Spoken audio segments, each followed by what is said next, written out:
Stephen Ross is a real estate powerhouse. His net worth is estimated at nearly $7 billion.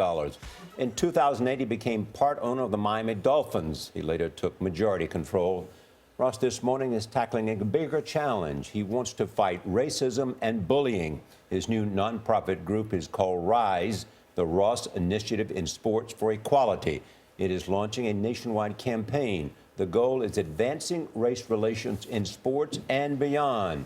Stars are stepping up to deliver the message. Stephen Ross is here for an interview you will see only on CBS This Morning. Welcome. Thank you. Pleasure to be here. It's good to have you. We got a lot of things to talk about, including football and politics. But first, this campaign. Why did you do it? Well, when we had an incident that was on the front pages for about 2 months in Miami, and I saw what it was, and I was troubled by it.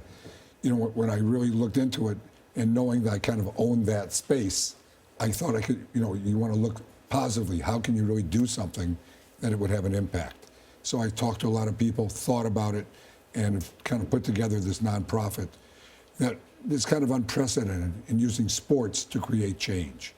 Because we all know that sports is probably the common denominator, you know, in this country, if not the world. Yeah, you're talking about Richie Incognito and Jonathan Martin, who were both on your team. That was the incident. Yeah, and Richie was suspended was accused of making racial and homophobic slurs.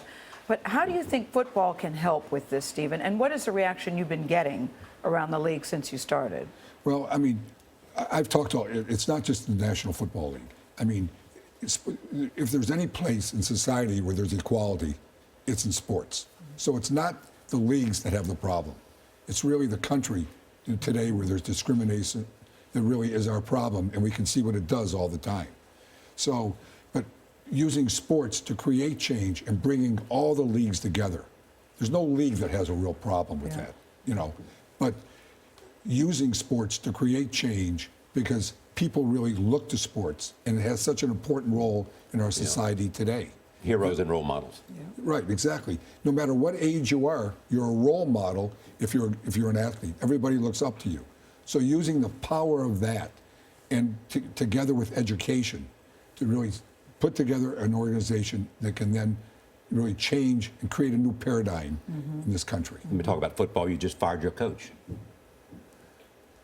I mean, he's a good man, but, you know, the team wasn't performing, and, you know, the role is, football is very objective. You measure wins and losses, and the team wasn't performing this year what we thought it would. We spent a lot of money. Everybody had high hopes, and, you know, after 4 games, there wasn't any real improvement.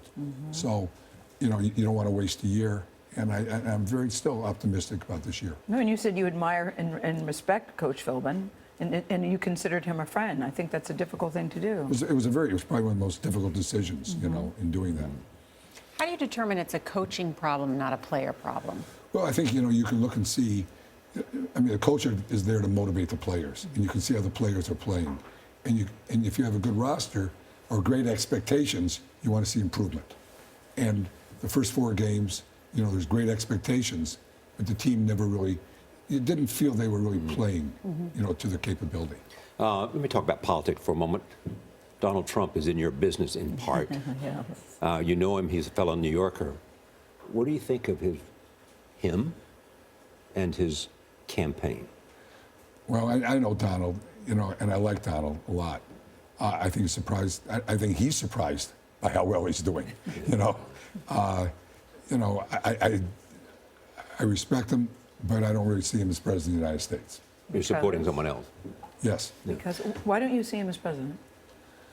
Well, I mean, I think the ability to put together a leadership cabinet and organizations, and I don't think he's really dealt with that in his life. I mean, he has a small organization, you know. I mean, Donald is the world's best promoter. There's no question about it.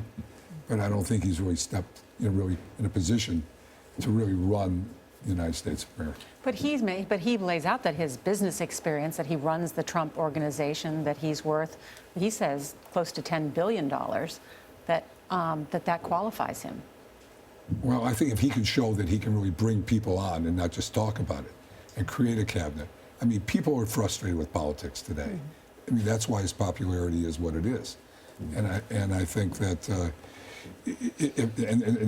what's odd is it's continuing. I mean, when you look around it, I think it surprises a lot of New Yorkers. Maybe the question is, too, is there a sense, though, amongst, since you've been involved in Republican politics, that Trump may actually become the nominee?